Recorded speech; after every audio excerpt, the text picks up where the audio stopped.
بسم اللہ الرحمن الرحیم. ناظرین کرام السلام علیکم. پروگرام ہماری نگاہ کے ساتھ آپ کا میزبان باقر مہدی حاضر خدمت ہے. آج کا ہمارا پروگرام سرزمین پاکستان کے جسم پر لگا ہوا وہ پرانا زخم ہے جو اب ایک عالمی المیہ میں تبدیل ہو گیا ہے، جس کا نام پارا چنار ہے. اور یہ زخم آج کا نہیں بلکہ گزشتہ دہائیوں سے موجود ہے کہ جس کی تکلیف میں روز بروز اضافہ ہوتا جا رہا ہے، اور اس زخم کا مداوع بھی نہیں کرنے دیا جا رہا، جس کی مثال وہاں کا محاصرہ ہے. جب پارا چنار پاکستان کا جزو لا ینفک ہے اور ایک انتہائی اہمیت اور اسٹریٹجک اہمیت کا حامل ہے، جہاں کے لوگ پاکستان سے حب الوطنی بے مثل ہے، ان کا خون تحریک آزادی پاکستان میں شامل ہے، مگر افسوس کہ وہاں کے لوگ پاکستان کے دیگر علاقوں میں آنے سے قاصر ہیں. آج اس مسئلے پر گفتگو کرنے کے لیے ہم نے پارا چنار کے جوانوں کو البلاغ اسٹوڈیو میں مدعو کیا ہے، جن میں سب سے پہلے شبیر حسین ساجی صاحب تشریف فرما ہے، جو ماضی میں آئی سے منسلک رہ چکے ہیں اور حال حاضر میں ادارہ بے نام میں سوسائٹی آف ریفارمرز چلا رہے ہیں. انہی کے ساتھ برادر مسرت حسین تشریف فرما ہے، اور آپ بھی ماضی میں آئیسو سے منسلک رہ چکے ہیں اور حال حاضر میں یوتھ آف پارا چنار کے چیئرمین بھی ہیں. اور آخر میں جناب شفیق حسین بنگا صاحب تشریف فرما ہے. آپ کا تعلق بھی ماضی میں آئیسو سے رہ چکا ہے اور آج کل پارا چنار کے حالات کے حوالے سے اور اس میں بہتری لانے کے لیے بے حد کوشاں ہیں. پروگرام کی ابتدا میں ہم جناب شفیق بنگا صاحب سے پوچھنا چاہیں گے کہ پارا چنار کی اسٹریٹجک اہمیت کیا ہے، ذرا تفصیل سے وضاحت فرمائیں. اس میں یہ ہے کہ پارا چنار کا جو اگر آپ پاکستان کے نقشے کو اٹھا کر دیکھیں تو پارا چنار خصوصاً کرم ایجنسی پوارا، اس کا اگر آپ دیکھیں تو وہ ایک بالکل نکر کی طرح اندر گیا ہوا ہے افغانستان میں. اس طرح اگر پاکستان کے نقشے کو آپ ایک لائن میں کٹ کرنا چاہیں تو آپ کہہ سکتے ہیں کہ کرم ایجنسی اسے کٹ سکتا ہے. وہ جو پٹی ہے کرم ایجنسی کی ایک اتنی بڑی پٹی نہیں ہے، بہت مخصوص پٹی ہے، لیکن اس کی وہ جو جغرافیائی اہمیت ہے وہ کچھ اس طرح سے ہے کہ ایک طرف ڈائریکٹ اس کی جو ملی ہوئی ہے پکتیا سے. پکتیا جو افغانستان کا صوبہ ہے وہ ایک پلین علاقہ ہے، سائڈوں پہ جس طرح خود ایک کرم ایجنسی ہے کہ بیچ میں بڑا پلین اور اچھا علاقہ ہے اور سائڈوں پہ ان کی پوری پہاڑ ہے. اسی علاقے کے کرم ایجنسی کے بالکل شمال میں جو کوہ سفید ملتا ہے، کوہ سفید کے بالکل بیک سائڈ پہ تورا بورا کے نام سے جو بہت مشہور جو کہ وار زون رہا ہے، وہ پھر ننگرہار کا صوبہ ہے. صوبہ ننگرہار جلال آباد پشاور سے بالکل 45 کلومیٹر کے فاصلے پر، آپ پاکستان بارڈر سے بالکل کلیئر بہت بڑا شہر ہے افغانستان کا. اگر کوئی کہہ سکے کہ افغانستان کا دوسرا بڑا اچھا شہر کون سا ہے تو کابل کے بعد وہ پھر جلال آباد کا نام آ سکتے ہیں. تو یہ تو دو صوبے مل گئے. جنوب مغرب کی سائڈ پہ پھر خوست کا پکتی کا ہے، خوست اس کی جو ہے دارالمقام جو ہے اس صوبے کا خوست ملا ہوا ہے. یہ جو خصوصاً دو صوبے ہیں پکتیا اور پکتی کا، یہ وہ صوبے ہیں جو کہ آج کل پورے افغانستان کی جو امریکن فورسز کو جو ایک مزاحمت ہے وہ ایک سائڈ ہے. یہ دو صوبے اور پھر لوور میں ہلمند وہ بھی ان سے پھر اٹیچ ہے، وہ پھر ڈائریکٹ جو ملا ہوا ہے نارتھ وزیرستان اور ساؤتھ وزیرستان کے ساتھ، مطلب اسی کی ایک تسلسل آپ کہہ سکتے ہیں وہ اٹیچ ہے. تو یہ تو اس کی ایک سمپل ایک بیک گراؤنڈ یہ آ گئی کہ ایک چھوٹا سا علاقہ جس کے ساتھ بیک تک افغانستان کے 3 اہم صوبوں کا ملاپ ہے. ایک اس کی یہ اہمیت ہے. دوسری سائڈ پہ پاکستان کی سطح پر آپ اس کو دیکھ لیں، سب سے پہلے یہ ملی ہوئی ہے ضلع ٹل کے ساتھ، جو کہ ڈائریکٹ اس کا ایکسس ہے بنو ہے، ڈائریکٹ کوہاٹ ہے، پھر throughout Pakistan national highway سے ملتا ہے جو کہ کراچی نکلتا ہے انڈس ہائی وے. اس کے بعد یہی جو اس کی جو سینٹرل کرم کا علاقہ ہے وہ ملا ہوا ہے اورگزئی ایجنسی سے. اورگزئی کسی سے ڈکی چھپی بات نہیں ہے. سینٹرل کرم آپریشن پہ انشاءاللہ ہم تھوڑی تفصیل سے بعد میں بات کریں گے. تو یہ سینٹرل کرم پہ ملا ہوا ہے اورگزئی کے ساتھ. تو اورگزئی وہ بھی اپر اورگزئی کے ساتھ جو کہ پورا آپریشن زون ہے، آج کل آرمی بھی کر رہی ہے اور خود طالبان وغیرہ اس ایکٹیویٹیز کے حوالے سے بھی وہ ایک اہم ہے. تو پھر اس کا جو نارتھ ایسٹ ہے کرم ایجنسی کا ہی پہاڑی سلسلوں میں وہ پھر ملا ہوا ہے خیبر ایجنسی سے. تو یہ اس کی ایک ایسی جو اہمیت ہے جو کہ میرے خیال میں بلکہ کہیں پہ بھی ایسی جغرافیائی صورتحال کا سامنا کسی بھی ایجنسی کو بھی نہیں ہے، نہ کہ وزیرستان کو، نہ ساؤتھ کو، نہ نارتھ کو. اور ہاں اس کی ایک اور اہمیت، آج کل ہائی وے بھی بن رہی ہے، روڈ کو مزید وائڈ بھی کر رہے ہیں. افغانستان کابل ہم خود جب جاتے تھے تو مطلب آج کل حالات ٹھیک نہیں ہیں، ان خراب روڈ میں ہم کابل شہر میں جب پہنچتے تھے تو 5 گھنٹوں یا 6 گھنٹوں میں آپ پہنچ سکتے ہیں. آپ اگر روڈ بن جائے تو 4 گھنٹوں کی ڈرائیو ہے. اگر آپ پشاور سے افغانستان جانا چاہیں تو پشاور سے آپ کو افغانستان خود سینٹرل کابل تک ہو سکتے آپ کو 7 گھنٹے لگے، بارڈر ہے وغیرہ. لیکن اگر پارچنار شہر سے آپ نکلتے کابل تک پہنچنا چاہیں تو 5 گھنٹوں میں آپ پہنچ سکتے ہیں. یہ اس کی ایک ایسی اہمیت ہے جس کو نہ کوئی انکار کر سکتا ہے، جس کی وجہ سے میں سمجھتا ہوں کہ یہ جو حالات بنے ہیں. اور دوسرے نیچرل ریسورسز کے حوالے سے، خود پارچنار میں ایئرپورٹ کے حوالے سے آپ دیکھ لیں، کسی بھی ایجنسی میں آپ کو اس جیسا ایئرپورٹ نہیں ملے گا، اور اتنے بڑے رقبے پہ اور اس طرح پلین ایریا میں سائڈوں پہ ایک نیشنل باؤنڈری ہے، پہاڑ ہیں اور بیچ میں پورا پلین اور ایگریکلچر لینڈ ہے اور پورا ایک سرسبز و شاداب علاقہ ہے. اس لیے میں سمجھتا ہوں کہ اس کی جو جغرافیائی صورتحال ہے خود انٹرنیشنل فورسز کے لیے بھی اور خود پاکستان کے لیے بھی اور ہر کسی کے لیے، اس لیے اس کی اہمیت بہت زیادہ. ابھی آپ نے اپنی گفتگو میں پاراچنار میں موجود نیچرل ریسورسز کے حوالے سے گفتگو فرمائی، تو ذرا یہ بتائیں گے کہ پاراچنار میں کون سے نیچرل ریسورسز پائے جاتے ہیں؟ پاراچنار میں نیچرل ریسورسز ایک تو مائنس کے حوالے سے، یہ جو جیم سٹونز کے حوالے سے، سوپ سٹون وہاں پر بہت انتہائی رچ ہے. سوپ سٹون جو جیم سٹونز ہیں، جیم سٹون پہ ریسنٹلی خود امریکن کی ایک ریسرچ سامنے آئی ہے کہ اگر اس علاقے کی یہ مائنز اور جیمز کو اگر پروموٹ کیا جائے، حالات سے پہلے وہاں پر ایک سوپ سٹون کام کر رہا تھا جو کہ یہاں پر پشاور میں بڑی سپلائی تھی.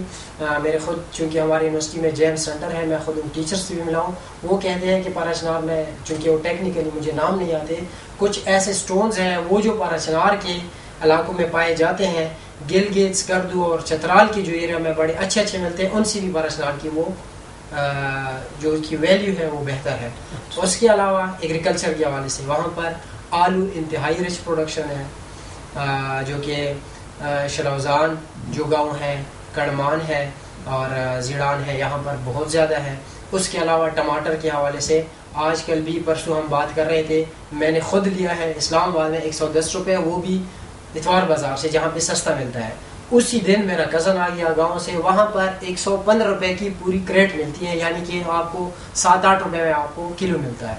آپ ابھی اس کو ساتھ کمپیئر کر لیں، 103 روپے کا 1 kg میں آپ کو ڈفرنس ملے گا. مطلب یہ ایک ہفتہ پہلے کی میں بات کر رہا ہوں، آج کل ہو سکتا ہے چونکہ پنجاب کا شروع ہو گیا ہوگا تو اتنا آپ لاس بھی کر سکتے ہیں بہت بڑی. لیکن وہ پروڈکشن کی میں بات کر لوں تو آلو کی جو پروڈکشن ہے اور ٹماٹر کی پروڈکشن ہے یہ بہت زیادہ اس میں رچ ہے.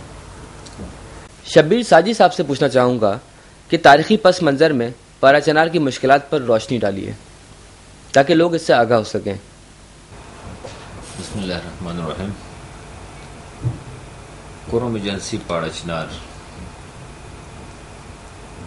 اس کو اگر ہم بیک ہسٹری کی طرف ایک نظر دیکھیں تو یہ خود گورنمنٹ آف پاکستان کے ادارے جو ہے، چاہے وہ آرمی ہے چاہے وہ دوسرے ادارے ہیں، یہ سب یہ کہتے ہیں کہ کوروم ایجنسی یہ توری ٹرائب کی یہ پراپرٹی ہے. میں شروع ادھر سے کروں گا کہ جس وقت وسیم سجاد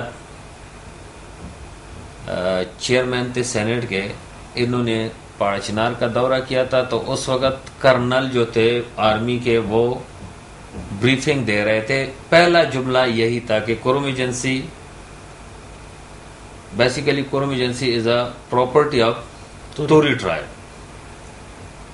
تو اب یہ ہے کہ اس کو اگر ہم ہسٹری کو جاننا چاہیں گے تو ایک چیز ہے کہ جب یہ توری ٹرائب کی پراپرٹی ہے تو یہاں کا صورتحال یہ ہے کہ جو اہل سنت والجماعت کی جتنی بھی ٹرائب ہے، چاہے وہ منگل ہے، چاہے وہ جاجی ہے، چاہے وہ پاڑا چمکنی ہے، جو بھی ہے، جدران ہے، یہ جتنی بھی ٹرائب ہے یہ توری ٹرائب کے لوکل جو لوگ تھے انہوں نے اپنے حفاظت کے لیے مختلف جگہوں پہ ان کو علاقے دیے تھے کہ یہاں پہ بیٹھے. یہ آج سے 20-25 سال پہلے تک وہ باقاعدہ وہ رہنے کے ایک قسم کا جو باج کہتے ہیں وہ دیتے تھے. ٹھیک. ایک بات یہ انڈرسٹینڈ اگر ہم کریں کہ یہ قرم ایجنسی جو ہے یہ ٹرائب جس کی پراپرٹی ہے وہ توری ٹرائب. اچھا یہاں پہ نام تو توری کا آتا ہے, توری بنگش, یہ ایک ہی بات ہے. ٹھیک. اس کے بعد جو ہے ہم دیکھیں تو 1960 تک کوئی مسئلہ نہیں تھا. 1960 میں ایک چھوٹی سی جھڑپ ہوئی ہے, وہ کوئی بڑا مسئلہ نہیں تھا. روز عاشور پہ جلوس پہ ایک مسئلہ بن گیا. اس کے بعد جب افغانستان کا یہ مسئلہ بن گیا, یہ 25 لاکھ کی تعداد میں افغان مہاجرین قرم ایجنسی میں داخل ہوئے. 25 لاکھ. تو یہ ایک عجیب سے وہاں پہ سینیرو بنی. اس کے اندر پتہ نہیں کیا ہو گئے, یکدم سے ایجنسیاں جو ہمارے رکھوالے تھے اور ساتھ جو ہے یہ جو لوکل لوگ جو مختلف علاقوں پہ ہم نے خود رکھے ہوئے تھے, ہمارے آبا و اجداد نے خود رکھے ہوئے تھے کہ ہماری حفاظت کرے, وہ بھی حرکت میں آ گئے. تو 1981 میں ایک جھڑپ ہوئی جس میں لوکل لوگوں کو پتہ چلا کہ اب میرے خیال میں ہم مائنارٹی میں آ گئے ہیں, کیونکہ ہماری پوری قرم ایجنسی کی آبادی اس وقت 4 لاکھ کے راؤنڈ اباؤٹ تھی اور 25 لاکھ باہر سے آ گئے. لیکن یہ چلتے چلتے 1982-83 میں ایک ایسا دلخراش واقعہ پیش آیا سدا کے اندر. سدا جو ہے جس کو ہم کہتے ہیں کہ اب ہماری توری بنگش قبیلے کی قتل گاہ بنی ہوئی ہے, جو کہ ہمارے لیے بہت بڑا مسئلہ ہے. یہ سدا بیسیکلی پراپرٹی ہماری ہے, یہ توری بنگش ٹرائب کی ہے. لیکن 1982 میں اس طرح ہوا کہ وہاں کے جتنے بھی لوکل لوگ تھے ان سب کو پکڑ کے, خصوصاً شہید دادو ہم کہتے تھے, اس کے پوری فیملی کو انہوں نے ذبح کر دیا. افغان مہاجرین, یہ جو جہادی تنظیمیں تھے, یہ سب لوگ اس کے اندر تھے. یہ 14 بندے ایک ہی دن ایک ہی گھنٹے کے اندر ذبح ہو گئے, اور پھر وہ ان کے ساتھ جو سلوک کیا گیا, جو سدا کے اندر امام بارگاہ, مساجد وغیرہ تھے, وہ بھی مسمار ہو گئے. اصل فساد اس دن سے شروع ہو گیا. نہ صرف وہ قتل ہو گئے بلکہ سدا سے 1982 کے بعد سدا سے توری بنگش ٹرائب کے جو وہاں پہ رہنے والے لوگ تھے ان سب کو نکال دیا گیا. یعنی 1982 سے آج تک ہم اپنے گھروں میں, اپنے مارکیٹوں میں, اپنے زمینوں پہ نہیں جا سکے. یہ ایک ہسٹری ہے, اس پہ بھی وہ بولنا چاہیے کہ آج تک اگر توری بنگش ٹرائب وہ امن کو خراب کرنا چاہتے تو وہ اپنے اس زمین کو واپس لینے کے لیے یا اس پہ وہ کرنے کے لیے وہ جا سکتے تھے. اچھا پھر یہ ہو جاتا ہے کہ ضیاء الحق جب اس کی حکومت تھی تو 1987 میں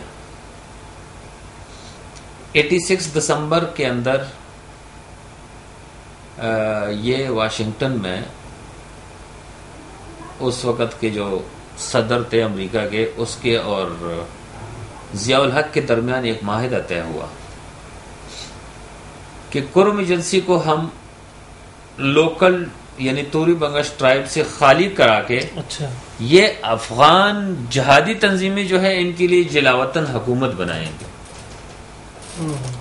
اس نے کوئی 6-7 مہینے کا عرصہ لیا جس دوران انہوں نے وہ منصوبہ بندی کی، یہ 6-7 مہینوں میں انہوں نے یہ کیا کہ میرے خیال میں بکھر، یہ لیا، ڈی اے خان کے اس بیلٹ میں باقاعدہ جولائی کے مہینے میں،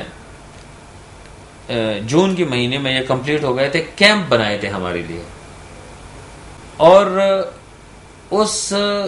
اس منصوبے کو عملی جامہ پہنانے کے لیے انہوں نے 1987 کے اندر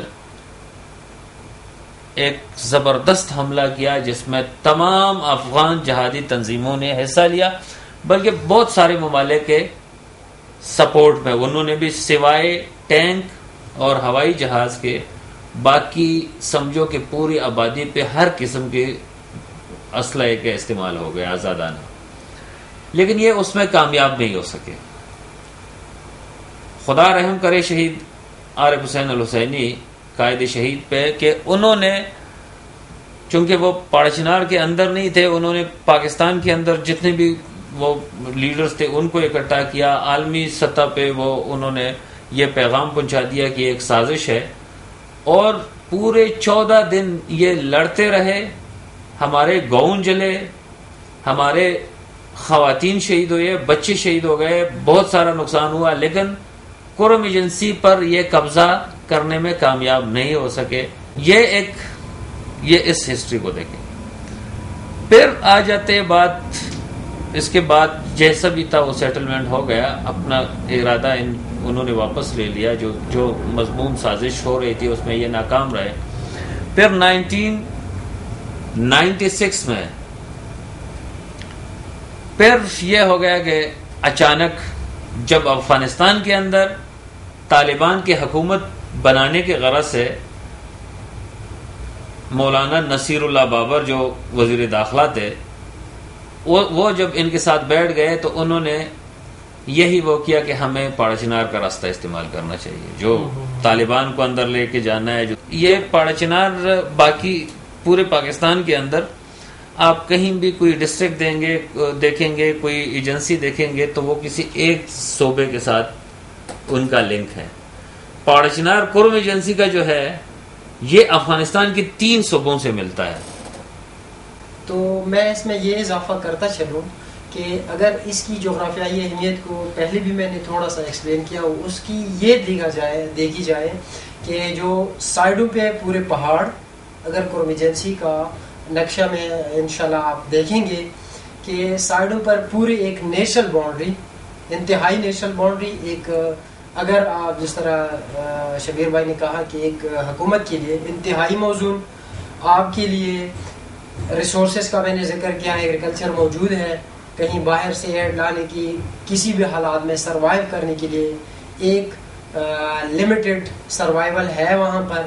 اس کے علاوہ ایئرپورٹ کی جو فیسلٹی ہے جو کہ دوسری ایجنسیوں میں نہیں ہے، ایون افغانستان کے ایڈجسنٹ ایریا میں، افغانستان میں آج کل جو فنکشن ایئرپورٹس ہیں وہ کابل میں ہے، کندہار میں ہے، ابھی جو بن رہا ہے ایک بڑا بیس بن رہا ہے قریبی گردیز میں اور ساتھ ساتھ لوگر میں، امریکن ابھی بنا رہے ہیں. یعنی کہ یہ پورا ایک جو یہ بیلٹ ہے آپ کا پاکستان کو بھی کور کر رہا ہے، آپ کی پورے ٹرائبل بیلٹ کو بھی کر رہا ہے، ڈسٹرکٹس کو بھی کر رہا ہے، خود یہ افغانستان ایون کابل کو یہ کور کر رہا ہے. صحیح. تو اس لیے اس کی وہ جو اہمیت ہے اس سے آپ 96 میں یہ طالبان فورسز وغیرہ وغیرہ جو بھی ہے، جو کچھ چیزیں لوگ دیکھتے ہیں، کچھ نہیں دیکھ سکتے، کچھ کا ذکر کرتے ہیں، کچھ کا نہیں کر سکتے ہیں، تو وہ طاقتیں افغانستان کے اندر داخل کرنے کے لیے پاڑچنار کا راستہ استعمال کیا گیا. اب میڈیا سے، عالمی دنیا کے آنکھوں سے بچنے کے لیے، ان کی آنکھوں میں مٹی ڈالنے کی غرض سے انہوں نے پاڑچنار میں پھر ایک فسادات شروع کیے. وہ ایک چھوٹے سے اسکول کے اندر انہوں نے حضرت امام حسین علیہ السلام کے خلاف نازبہ الفاظ لے کے، اس چیز کا میں گواہ ہوں کہ جنگ شروع ہونے سے پہلے جو اس وقت کے اسسٹنٹ پولیٹیکل ایجنٹ کے پاس ہم گئے، اس میں دونوں فرقوں کے شیعہ اور سنی، یعنی جو کالج کے ہم تھے، ہم دونوں گئے ہیں. تو وہ کہتے ہیں کہ یار اگر وہ انہوں نے لکھا ہے تو تم بھی ان کو مارو نا. تو ہم نے ان کو کہا کہ تو لڑائی کروانا چاہتے ہیں. ابھی ہم 10 بگریبان ہو گئے تھے کہ وہاں سے فائرنگ شروع ہو گئی اور ہم نے کہا اب چھوڑ دو, اب کوئی فائدہ نہیں ہے, جو کچھ ہونا تھا وہ ہو چکا ہے. یہ بھی پتہ نہیں کہاں سے اسی اسکول پہ گولیاں وہ برسائی گئی, اس میں گولے پھینکے گئے جس کے اندر بہت سارے بچے اور ہیڈ ماسٹر اسرار حسین شہید ہو گئے. اب اس کے بعد شام سے وہاں پہ ایک سلسلہ شروع ہو گیا کہ گاڑیاں آتے ہیں, بھر کے گاڑیاں آتے ہیں. ہم یہ سوچ رہے تھے لڑائی ختم کرنے کے لیے, لیکن اگلے دن پتہ چلا کہ جتنے بھی لوگ آئے ہیں, جتنے بھی فورسز آئے ہیں, وہ پاڑا چنار کے اندر نہیں ہے, وہ بارڈر کراس کر چکے ہیں. اور یہ مصیبت اس دن ختم ہو گئی. یہ باتیں کوئی بتاتے نہیں ہیں. یہ اس دن یہ لڑائی ختم ہو گئی کہ جس دن تخت کابل کو فتح کر لیا گیا. اور اس دن بغیر کسی فائرنگ کے, بغیر کسی آرمی کے, بغیر کسی ملیشیا کے, بغیر کسی حکومت کی مداخلت کے, وہ لوگ پیچھے ہٹ گئے. اب یہ جو تیسرے بار یہ جو کچھ ہوا ہے یہ تو آپ دیکھ رہے ہیں, لیکن اس سے پہلے ہسٹری میں ایک چیز کا میں اضافہ کرنا چاہتا ہوں. ٹرائبل ایریا جو ہے اس کا ایک قانون ہے جس کو FCR کہتے ہیں. لیکن آپ ایک علاقے کو دیکھیں کہ اس علاقے کے لوگ کتنے ٹیلنٹڈ ہیں, کتنے اچھے لوگ ہیں. ایک تو ایجوکیشن وائز آپ نے یہ سننا ہوگا, آپ نے یہ پڑھا ہوگا, آپ نے یہ دیکھا ہوگا کہ پاڑا چنار کرم ایجنسی کے اندر خصوصاً پاڑا چنار اپر کرم جو ہے, یہ اس کی لٹریسی ریٹ جو ہے وہ اسلام آباد سے زیادہ ہے. دوسری بات یہ ہے کہ وہ جو FCR تھا, ایک قانون تھا جس کو ہم کالا قانون کہتے تھے, کسی ایجنسی کی کسی کہیں بھی نہیں ہے. ہمارے وہاں پہ اپنا ایک آئین, لوکل ایک آئین موجود ہے جس کو توریزونا کہتے ہیں. ٹھیک. اور اس توریزونے کے اس آئین کے تحت کرم ایجنسی میں بسنے والے جتنے بھی لوگ تھے, چاہے وہ بنگش ہے, چاہے وہ توری ہے, چاہے وہ جاجی ہے, چاہے وہ منگل ہے, چاہے وہ پاڑا چمکنی ہے, علی شرزائے ہے, جتنی بھی ہے, ہزارہ ہے, خوشی ہے, وہ کوئی بھی مسئلہ ہوتا تو وہ فیصلہ کرتے تھے توریزونے سے. آج سے کوئی 20 سال پہلے تک جو فیصلے ہوتے تھے وہ اسی آئین اور قانون کے تحت ہوتے تھے. دوسری بات میں نے ذکر کیا کہ یہ سب لوگ باجو خراج دیتے تھے, وہ بڑے اچھے طریقے سے ہماری زندگی گزر رہی تھی. لیکن یہ بیرونی لوگ جو آ گئے, باہر سے جو لوگ آئے, اور دوسری بات یہ کہ جس طرح شفیق بھائی نے کہا اسٹریٹجک جو ہماری اہمیت ہے اس نے ہمیشہ کے لیے ہمیں تباہ کر دیا ہے. ہسٹری کو دیکھیں. ایک چیز اور میں بتانا چاہتا ہوں کہ پچھلے صرف پاکستان جب بنا ہے اس کے بعد کی ہسٹری میں دیکھیں, ہماری رشتہ داری ہیں آپس میں تمام ٹرائبز کی. اب جو سسٹم خراب ہو گیا نا, تو ہمیں ذاتی طور پر ایک تکلیف کا سامنا کرنا پڑ رہا ہے. یہ بہت بڑی سازش تھی کہ اس ہسٹری کو مٹانے کے لیے, ان رشتوں کو مٹانے کے لیے جو کہ پاڑا چنار کرم ایجنسی کا لوگ مثال دیتے تھے, وہ بلوچستان میں بھی, وہ وزیرستان میں بھی, بلکہ جب وزیرستان میں کوئی مسئلہ پیش آتا تو وہ لوگ آتے, پاڑا چنار کے اندر آتے, وہ توریوں کو کہتے آ کے ہمارا فیصلہ کرو. آج ہماری یہ صورتحال ہے کہ ہم ہر ایک کے سامنے ہم نے ہاتھ پھیلائے ہوئے ہیں کہ آئے ہمارا فیصلہ کریں. تو یہ ایک ہسٹری ہے پاڑا چنار کی, ایک بہت ہی ہم اس پہ فخر بھی کرتے ہیں. اور دوسری بات یہ ہے کہ ہم روتی بھی ہے اس پہ کہ ہمارے ساتھ باہر کے اور ہمارے اپنے وہ ایک ریاستی دہشت گردی اس کو کہہ سکتے ہیں کہ ان لوگوں نے ہمارا وہ سارے نشانات مٹا دی. تو سوشل ڈسبیلنس پیدا ہو گیا نا یہ افغان مہاجرین کی آمد کے بعد. مختلف کیمپس تھے, نام تو شبیر بھائی بہتر بتائیں گے, مجھے تو اللہ کی یاد ہے کہ کہاں پہ کیمپس تھے. ایک تو یہ جو سنگ باس کے ساتھ تھا, بہت بڑا کیمپ تھا, اس کا نام کیا رکھا گیا تھا, علی زئی کے ساتھ جو بڑا کیمپ تھا. بہت بڑے بڑے کیمپس جس طرح آج کل پشاور میں یہ جو کچا گاڑی میں کیمپس بنائے گئے ہیں, یہاں پر ابھی خود پاکستان کے جو IDPs تھے, سوات کے, بجوڑ وغیرہ کے, کتنے 8-8 لاکھ لوگ ایک ہی کیمپ میں رکھے گئے. تو اس سے بڑے بڑے کیمپ وہاں پر بسائے گئے تھے, پراپر لوگوں کو لایا گیا. میں جو پوائنٹ یہاں پر وہ بتانا چاہتا ہوں وہ سوشل ڈسبیلنس کا ہے. جہاں سے لوگ مائگریٹ ہو کے آ گئے, وہاں کی جو لوکل کمیونٹیز, چونکہ جس طرح ہسٹری میں بتایا گیا تو چھوٹے چھوٹے جڑپس آلریڈی ہو چکے تھے, لیکن صدہ کی بہت بڑی جڑپس اور جو اہل تشیع کی وہاں سے مائگریشن اور وہاں کی ان کی جو بال بچے کو شہید کرنا اور ان کی مال و متاع کو لوٹنا اور ان کو اپنی زمینوں سے بدر کرنا, وہ ایک ایسی وجہ بن گئی تھی کہ وہاں پر وہ جو ایک برادرانہ فضا تھی وہ آلریڈی آلود ہو چکی تھی. تو یہ جو مجاہدین آ گئے, فضا ایسی بن گئی تھی انٹرنیشنل میڈیا سے یہ, اور خود اپنی ایجنسیاں مل کے ایک ایسا کریٹ کر چکی تھی کہ ہاں ایک جہاد ہے, مقدس ہے. تو لوکل لوگوں پہ ڈیفینیٹلی, خصوصاً ان لوگوں پہ جو ان کا خاص طبقے سورس سے جو ان کا تعلق تھا, ان پہ اس کا ایک خاص اثر تھا. وہاں پر ان کو بسایا گیا. خود اس میں یہ بھی کہنا چاہوں کہ خود ہمارے ہی کچھ ایسے مشران اس میں شامل تھے, خود ہمارے اپنے, جن کی قائد شہید عارف حسین رحمۃ اللہ علیہ پہ خدا رحم فرمائے, انہوں نے اس وقت بھی مخالفت کی تھی. ان لوگوں نے جب یہ سوشل ڈسبیلنس بنا, وہاں پر پورے علاقے کی ایک خاص جو لوگوں نے زمینیں خریدی, وہ مہاجرین جانے کے بعد بھی پھر وہ زمینیں جب رہ گئی تو ایک جو سوسائٹی کا ایک جنرل ایک بیلنس تھا وہ ڈسٹرب ہو گیا تھا. اور اس کے بعد یہ جو لڑائیوں کی ذکر کی گئی مختلف لڑائیوں میں, اور پھر خصوصاً پاکستان میں جو ضیاء الحق کے زمانے میں جو تنظیمیں بنی تھی, ان لوگوں کو وہاں پر لا کے ٹریننگز دینا خود کرم ایجنسی کے کیمپس میں, وہ اس کا بڑی سبب بنی. خود آل پاکستان میں آج کل جو حالات کا ابھی بھی ہمیں سامنا ہے, اس کو میں کہہ سکتا ہوں کہ ان کیمپس کا اثر ہے جو کہ ضیاء الحق, CIA, موساد, جو بھی ایجنسی آپ کہہ سکتے ہیں, جنہوں نے مل کر بنائی تھی ایک دھوکہ دے کے قوم کو کہ جہاد کے نام پہ, تو وہ اسلام کے نام پہ جو دھوکہ دیا گیا تھا, آج تک اس کے ثمرات ہم کراچی میں بھی دیکھ رہے ہیں, پورے ملک کے کونے کونے میں. پاراشنار تو ویسے بھی سلگ رہا. مسرت حسین بنگا صاحب, پوچھنا چاہوں گا کہ موجودہ حالات یعنی گزشتہ 4 یا 5 سالوں سے جو مسائل موجود ہیں ان پر روشنی ڈالیے. بسم اللہ الرحمن الرحیم.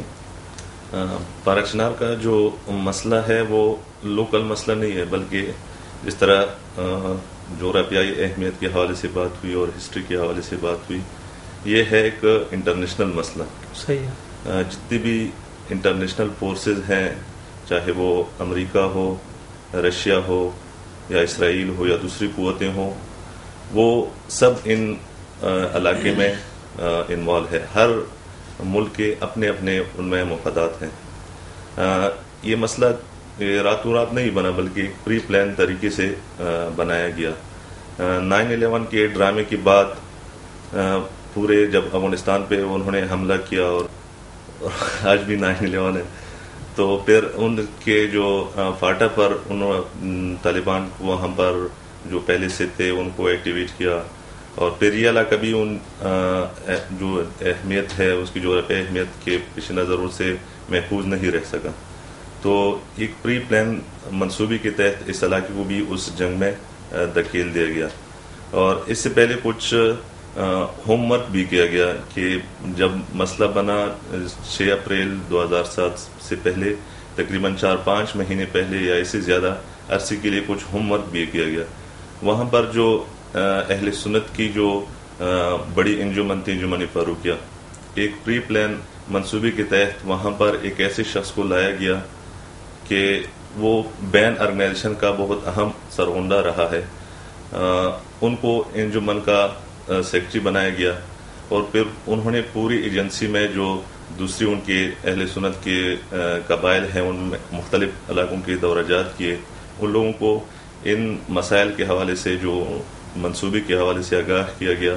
اور پھر 12 ربیع الاول کے جو ایک واقعہ ہوا کہ وہاں پر ایسے نعرے لگائے کہ ہمارے جو اہل تشیع ہیں ان کو اشتعال دلانے کے لیے, اور پھر اس طرح یہ سلسلہ 6 اپریل سے یہ سلسلہ پھر اس طرح شروع کیا گیا. تو اس جو مسئلہ ہے اس میں ہر ملک کے اپنے اپنے مفادات ہیں.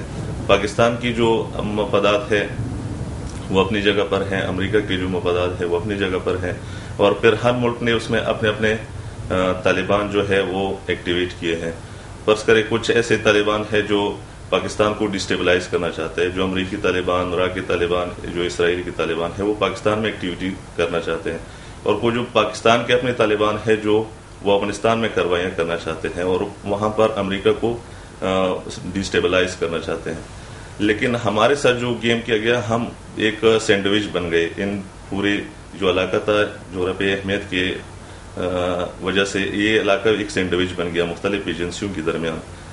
فرض کرے وہ امریکہ یہ چاہتا ہے کہ وہ پاکستان کو ڈیسٹیبلائز کرنا چاہتا، تو وہاں پر انہوں نے اپنے طالبان میں بنائے. وزیرستان کے جو طالبان ہے وہ ان علاقوں میں پھر ان علاقوں سے ہٹ کے ڈسٹرکٹ ایریا میں وہ ایکٹیویٹیز کرنا چاہتے ہیں، پاکستان کو ڈیسٹیبلائز کرتے ہیں. اور اس طرح پاکستان کے جو اپنے وہ ہے طالبان ہے وہ ان علاقوں میں ان علاقوں کو استعمال کر کے جو مسئلہ پارشنار کا بنا ہے کہ پاکستان کے اپنے جو طالبان ہے وہ یہ چاہتے ہیں کہ ان علاقوں کو توری اور بنگش اور دوسرے جو قبیلے ہیں ان سے خالی کرائیں، وہاں پر ان کے ٹریننگ کیمپس بنے اور پھر یہی لوگ آگے جا کر افغانستان کے جو دوسرے وہ ہیں صوبے ہیں وہاں پر ایکٹیویٹی کریں، وہاں پر امریکہ کے خلاف لڑیں. لیکن مسئلہ یہ ہے کہ پاکستان کی ایجنسیوں نے اور پاکستان کی گورنمنٹ نے وہاں پر جو لوکل قبائل تھے ان کو اعتماد میں نہیں لیا گیا، بلکہ بائی فورس ان سے ایک تیر سے کئی شکار کرنا چاہیں. ایک طرف سے وہ جو توری اور بنگش قبیلہ ہے ان کو بھی ڈیسٹیبلائز کیا گیا. اس کی کیا وجہ ہے کہ حکومت لیڈران کو اعتماد میں نہیں لیتی، یا کوئی اور مسئلہ ہے؟ اس میں کچھ لوگ ایسے ہیں جو حکومت کے ساتھ تو ہو جاتے ہیں، لیکن میجارٹی لوگ ایسے ہیں جو اس چیزوں کو جو حکومت کی جو پلان ہے ان کو وہ اپنے اوپر امپوز نہیں کرنا چاہتے. اور کچھ لوگ جو ہمارے لوکل جو مشران ہیں وہ تو حکومت کے ساتھ ہاں میں ہاں ملا دیتے ہیں. لیکن کچھ لوگ ایسے ہیں جو عوام ہے وہاں پر ماشاءاللہ جو عوام ہے وہ بشعور ہے اور وہ ان چیزوں کو سمجھتے ہیں. وہ حکومت کے ان پلانوں کو جو ان کی منصوبے ہے وہ اپنے اوپر امپوز نہیں کرنا چاہتے. اور وہ حکومت بھی چاہتے ہیں کہ لوگ جو ان کی ایجوکیشنل ریشو ہے، جو ان کی وہ ہے ان کی اپنے ایک وہ پارشنار کے لوگوں کی جو اپنی ایک اہمیت ہے اور ان کی جو پوٹینشل ہے ان پوٹینشل کو بھی ختم کرنا چاہتے ہیں. اور ان اپنے کچھ لوگ جو وہ ہیں ہمارے اپنے جو مشران ہیں ان میں کچھ لوگ ایسے ہیں جو اس میں وہ ہے ملوث ہیں. لیکن جو میجارٹی وہ ہے عوام ہے وہ ان کے وہ ہو جاتے ہیں، ایک عوام حکومت کے خلاف ہو جاتے ہیں. میں یہاں پر اس میں ایک دو چیزیں ایڈ کرنا اگر اس طرح کر لو آ رہا ہوں. اس کا جو مین جو عنصر جو مجھے نظر آ رہا ہے بحیثیت وہاں پر رہائشی کے اور ایک اوور آل ان صورتحال پہ نظر کے اور اس طرح سے کہ جو وہاں پر خود حکومت پاکستان کی جو نمائندوں کی رپورٹنگ ہے نا وہ خود حکومت پاکستان کو اور ہماری ایجنسیوں کے لیے ایک ناقابل تلافی نقصان دینے کا باعث ہے.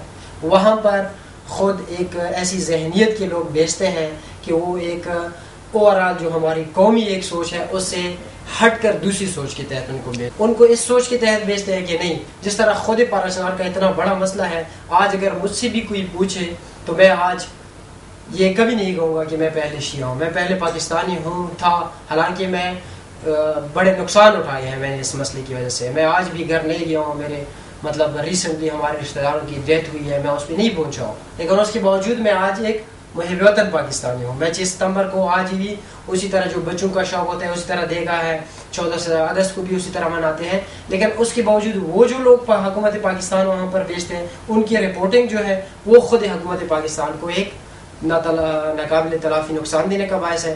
وہ رپورٹنگ کو پاکستانی ہونے کی حیثیت سے نہیں کرتے، وہ رپورٹنگ کو ایک خاص ذہنیت کے ساتھ کرتے ہیں. وہ رپورٹنگ کو ایک خاص فرقے کی مطلب جس کی ایک قرآن مجید نے بھی معاونت کی ہے، اللہ تعالیٰ کے فرامین میں خود ہمارے جو حضور اکرم صلی اللہ علیہ وسلم خود ہمارے بڑے جو قومی ہیروز ہیں، علامہ اقبال نے ان سب چیزوں کو کہا ہے کہ ان کو جب چھوڑیں گے نہیں تو سب سے مین جو عنصر جس کو میں سمجھتا ہوں وہ یہ ہے خود پاکستان کی حکومت کی مس لیڈنگ جو کر رہی ہے. وہاں کی جو لوکل ذمہ داران ہیں وہ اس کو مس لیڈ کر رہے ہیں، ان کو یہ بتا رہے ہیں کہ نہیں. اگر آج بھی ہمارے پارشنار کے لوگ خود آپ دیکھیں پورے پاکستان میں کہاں پہ ان حالات میں جو کہ لوگ بھوک اور پیاس کا عالم ہے حالات سے پاکستان پارشنار میں یہ دیکھا ہے کہ وہاں پر آج بھی یہ جو قدس کا دن گزرا ہے پارشنار میں آج بھی ایک ہی آواز ہے، امریکہ کے خلاف ہے. لوگ کیوں خلاف ہے؟ امریکہ کا اس لیے خلاف نہیں ہے کہ امریکہ کہ کوئی ہماری ذاتی وہ آ گیا ہے. امریکہ کا اس لیے خلاف ہے کیونکہ امریکہ پاکستان کا خلاف ہے, امریکہ مسلم امہ کا خلاف ہے. تو اس لیے ہمارے جو عوام ہیں, ہمارے جو باشعور عوام ہے الحمدللہ, اسی شعور کو یہ لوگ نقصان پہنچانے کے لیے نہیں, آگے یہ جو جہاں پہ رپورٹنگ پہنچتی ہے وہاں پہ یہ نہیں کہتے کہ وہ بشعور ہے, وہ ملک کے ساتھ ان کی وفاداریاں ہیں. وہ جو مس لیڈنگ ہے اس کی سب سے مین ریزن ہے. دوسری ریزن یہاں پر آتے ہیں وہ یہ ہے کہ ہمارے علاقوں میں جو ایک پرانا نظام تھا مشران کا, جو کہ ایک آپ سمجھتے ہیں کہ مشران مطلب ان پڑھ, آج کل چونکہ ایک ذہنی گروتھ ہو چکی ہے, ایک بچہ بھی ہے, میڈیا کا زمانہ ہے, گروتھ ہو چکی ہے, ریشو کا بتا دیا گیا کہ پارشنار کی جو ایجوکیشن ریشو ہے, لازمی بات ہے جس کے پاس نالج زیادہ ہے, جس کی ایجوکیشن زیادہ ہے, اس کی تھنکنگ پاور اتنی زیادہ ہے, وہ لوگوں کو زیادہ. تو وہاں پر جو حکومت کی جو ایک مس لیڈنگ پالیسی میں ابھی بھی سمجھتا ہوں, وہاں پر آج کل بھی وہ جو ایک پارشنار میں وہ سسٹم ختم ہے, خانزم نہیں ہے, کوئی کسی کو خان نہیں سمجھتا چونکہ ایجوکیشن وہ ترقی ہو چکی ہے. صحیح ہے. تو پاکستان کی حکومت, وہ جو ذمہ داران ہیں, وہ آج بھی ان لوگوں پہ ہی رلائے اور ان کی وہ کر رہی ہے جو چیزوں کو سمجھتی نہیں ہے, جن کی وہی پرانی ذہنیت ہے کہ میں جی خان ہوں, حکومت نے ان کو پگڑی دی ہے. پگڑی کس نے دی ہے؟ حکومت نے دی ہے. اس کو استعمال کرتے ہیں جس طریقے سے بھی استعمال کرے. آج کے جو آپ کے سامنے ہے کچھ معاہدے ہوئے ہیں ان قریب, اس کا کیا رزلٹ نکلا؟ اس کی وجہ یہ ہے کہ وہاں پر جو آج کل انٹلیکچوئلز ہیں, وہاں پر ایجوکیٹڈ طبقہ ہے, وہاں پر ان کو اعتماد میں لیتے نہیں ہیں. آج بھی اگر حکومت اعتماد میں لے ہمارے عوام کو, میں سمجھتا ہوں کوئی ایسا نہیں مسئلہ ہوگا. میں سمجھتا ہوں حکومت کی پالیسی کو لوگ سپورٹ کریں گے, لیکن کس شرط پہ؟ اس شرط پہ کہ آپ عوام کو تکلیف نہ دیں. عوام کو آپ کیوں تکلیف دیتے ہیں؟ یہ حکومت کی جو پالیسی اگر ہمارے لوگوں نے نہیں بھی مانی, مجھے خود یاد ہے میں 8th میں تھا, یہ 96 کی جو لڑائی کا ذکر کیا, وہاں پر ایک بہت بڑا ٹریننگ کیمپ لگا. کیا ہے؟ آرمی کی ایکسرسائز ہو رہی ہے. پہلے دن ایئرپورٹ کے ساتھ لگا, دوسرے دن وہی کیمپ بستاشا کا ہم کہتے ہیں ہمارے گاؤں کے ساتھ ملے ہوئے شلوزان کے ساتھ. تیسرے دن کیمپ نہیں تھا. کہاں گئے لوگ؟ اس کے دوسرے تیسرے بعد حکومت امارات اسلامی قائم ہو گئی, ملا عمر فلاں فلاں. تو آج کل جو چپکے چپکے سے پتہ نہیں کہاں ہیں. اس میں یہ ہوا کہ جب حکومت کا جو پلان تھا کہ سلاکی کو توری اور بنگش قبیلے سے خالی کرایا جائے, وہاں پر اب طالبان کو کیمپ بسائے جائے اور وہاں پر وہ لوگ ٹریننگ حاصل کرے, یہ جو حکومت کا پلان تھا وہ ناکام ہو گیا. تو انہوں نے الٹرنیٹو جو ٹل پرچنار, ایک واحد راستہ ہے پرچنار کا, اس پہ طالبان کے ذریعے سے قبضہ کرایا گیا. کچھ اس میں دوسری طالبان بھی تھے, لیکن حکومت کے طالبان جو حقانی نیٹ ورک ہے وہ بھی برابر کے اس میں شریک تھی, بلکہ 90% یہی لوگ تھے جن نے اس ٹل پرچنار روڈ کو بند کیا گیا. اور پھر جب بھی اس روڈ کے ذریعے سے, ایک ہی واحد راستہ ہے, تو اس روڈ کے ذریعے سے جب بھی کوئی لوگ جاتے تھے تو اکثر ان کو گاڑیوں سے اتار کے ان کو ذبح کیا جاتا تھا. پہلے ان کو اغوا کیا جاتا, تاوان کے پیسے مانگتے تھے کروڑوں میں, اگر وہ نہ دیتے تو ان کو ذبح کیا جاتا تھا. اور یہ سلسلہ پچھلے 4-5 سالوں سے یہ سلسلہ جاری ہے. اور اکثر یہ بھی ہوا کہ جب بھی ایف سی کی زیر نگرانی جو کروائی جاتی ہے, ان میں بھی لوگوں کو ایف سی کی موجودگی میں وہاں پر سامان کو لوٹا گیا گیا, اور وہاں پر جو لوگ تھے, جو توری و بنگش قبائل کے افراد تھے, ان کو گاڑیوں سے اتارا گیا, ان کو ذبح کیا, اور بارے سے کہ ان کو زندہ جلایا گیا. بالکل یہ ایویڈنس موجود ہے. وہاں پر ایف سی کے جو لوگ ہیں وہ سامنے سے گزرتے ہیں, اور ایسے لوگ جو ان ٹرکوں میں تھے وہ زمین پہ پڑے ہوئے, اور ایف سی سائلنس ان کے ساتھ خاموشی سے گزر جاتی ہے. پچھلے 5 سالوں سے یہ روڈ, اور جب بھی دوسرے جو سامان کی کروائی جاتی ہے, اور وہاں پر جو آپ کو کرم ایجنسی میں انٹر ہوتے ہیں, وہاں پر ایک چیک پوسٹ ہے جس کو ہم چپری پوسٹ کہتے ہیں. وہاں پر ایف سی باقاعدہ موجود ہے, اور اس چیک پوسٹ پہ ایک ٹرک پہ 50,000 روپے وہ لیتے ہیں, بتا لیتے ہیں, پھر اس گاڑی کو آگے جانے دیتے ہیں.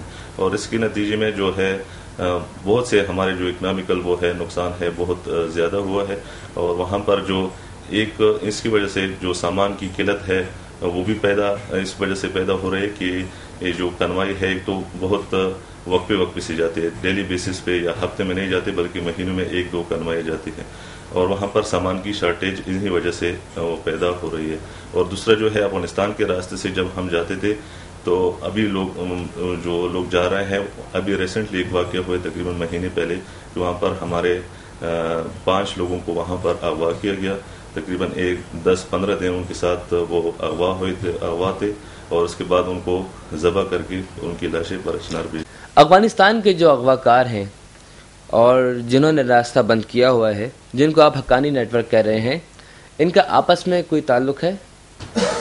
اس میں اس طرح ہے کہ جس طرح پہلے میں نے عرض کیا نا کہ یہ جو پاڑا چنار کے اندر جو اہل سنت کے مختلف قبائل پڑے ہوئے ہیں، یہ قرم ایجنسی کے رہنے والے نہیں ہیں.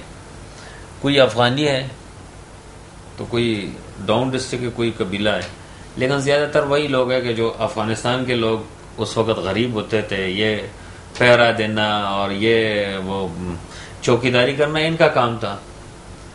ان کے وہاں پہ رشتہ دار ہیں افغانستان میں. جس طرح پاڑا چنار تباہ ہو گئے، یہاں پہ ایک چیز میں ذکر کروں، اس سے پہلے آپ نے ایک سوال کیا تھا تو اس کا میں کہ یہ جو بار بار پاڑا چنار کو وہ نشانہ بنایا جا رہا ہے، یہ اس کو کلیئر کرنے کے بعد آپ اس کو سمجھ سکیں گے. پاڑا چنار کے عوام کو اعتماد میں نہیں لیا جا رہا ہے تو صرف شیعہ عوام کو اعتماد میں نہیں لیا جا رہا ہے. ان کی اسٹریٹجی یہی ہے، ان کا مقصد یہ ہے کہ ہم قرم ایجنسی چھوڑ دیں. باقی جو قبائل ہے، سنی قبائل جو ہے، وہ ان سے ان کو کوئی خطرہ نہیں ہے. یہ ہمیں ادھر سے بگانا چاہتے ہیں، وہ باقی قبائل کو نہیں. اس وجہ سے یہ جو ان کے کوئی بھی ان کا منصوبہ کامیاب نہیں ہوتا ہے، اس کا وجہ یہ ہے کہ میجر پاپولیشن جو ہے، ٹرائب جو ہے، وہ اس کو اعتماد میں نہیں لیا جاتا ہے. دوسری بات، جس وقت یہ سارا کچھ ہوا 2007 میں جب شروع ہو گیا، جو کچھ ہوا میں نے خود دیکھا ہے، چشمدید گواہ ہیں ہم. یہ دوست بھی اس طرح کے ہزاروں لوگ تمہیں ملیں گے، وہ گواہی دیں گے کہ ایف سی کے گاڑیوں میں طالبان اور القاعدہ کے لوگ آ کے اہل سنت کے گھروں میں وہ داخل ہو گئے.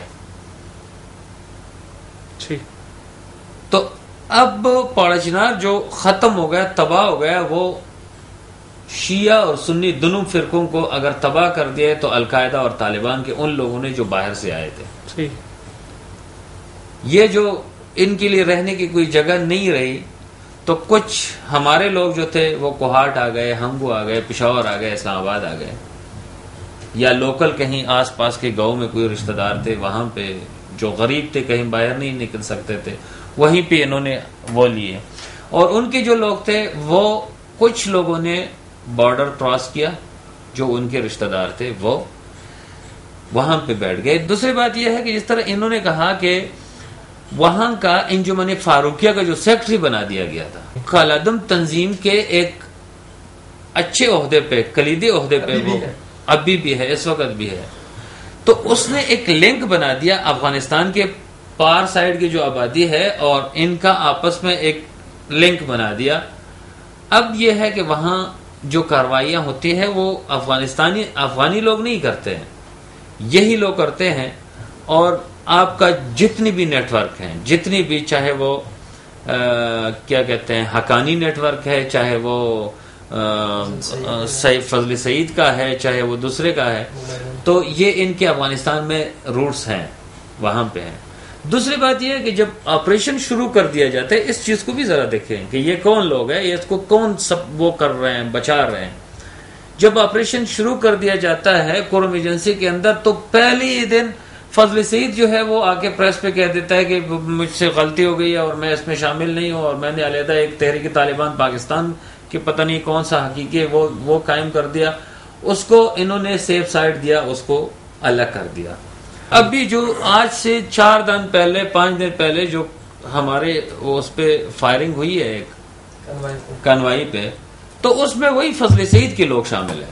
میں یہ بھی یہاں پر ایڈ کرنا، چونکہ سوال سے ریلیٹڈ چیزیں ہیں کہ کون کر رہے ہیں افغانستان کے اندر. ریسنٹلی آپ لوگوں نے پچھلے سال کی رمضان یہی ایام تھے، بالکل سیم آج کے دن میں بیٹھے ہیں. میرے خیال میں اگر میں مبالغہ نہ کر لوں تو آج کا ہی دن ہوگا جو ان کے لیے ایک عذاب کا تھا کہ انہوں نے وہ جو قبیلے ہیں جو کہ خصوصاً اہل سنت کے جو پارشنار میں قبیلے ہیں، ان میں ایک ایسا قبیلہ ہے جو کہ اہل سنت بھی ان کو پسند نہیں کرتے، مینگل قبیلہ ہے، جو کہ فسادی ہیں، جو کہ پیور جو ہے وہ وہاں سے افغانستان کے لجہ سے اس کا تعلق ہے.